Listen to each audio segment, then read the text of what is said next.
أعوذ بالله من الشيطان الرجيم. بسم الله الرحمن الرحيم. يا أيها المزمل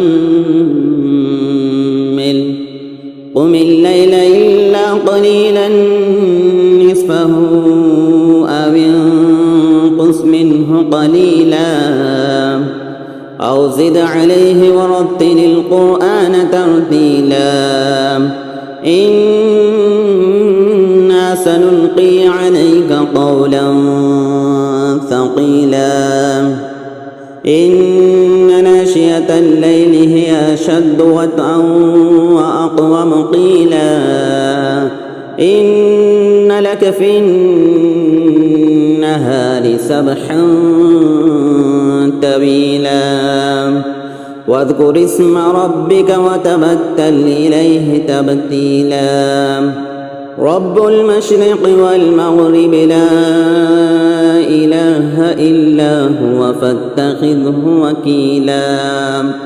واصبر على ما يقولون واهجرهم هجرا جميلا وذرني والمكذبين أولي النعمة ومهلهم قليلا إن لدينا أنكالا وجحيما وطعاما ذا غصة وعذابا أليما يوم ترجف الأرض والجبال وكانت الجبال كثيبا مهيلا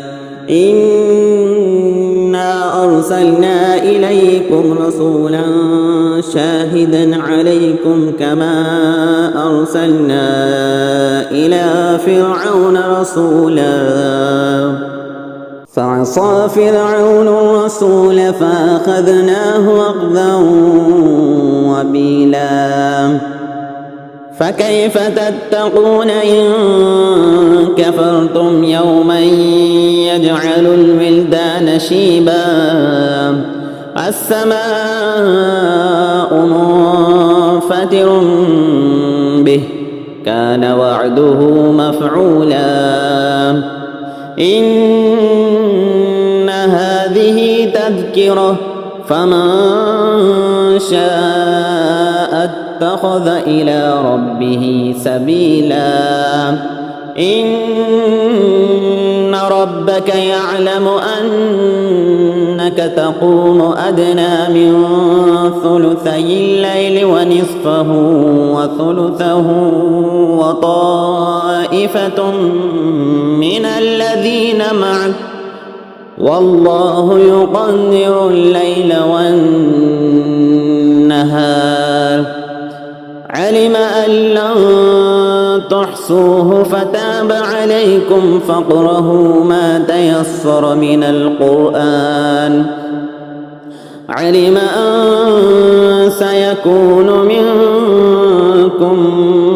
مرضى وآخرون يضربون في الأرض يبتغون من فضل الله وآخرون يقاتلون في سبيل الله فاقرؤوا ما تيسر منه وأقيموا الصلاة وآتوا الزكاة وأقرضوا الله قرضا حسنا وما تقدموا لأنفسكم من خير تجدوه عند الله هو خيرا وأعظم أجرا واستغفروا الله إن الله غفور رحيم.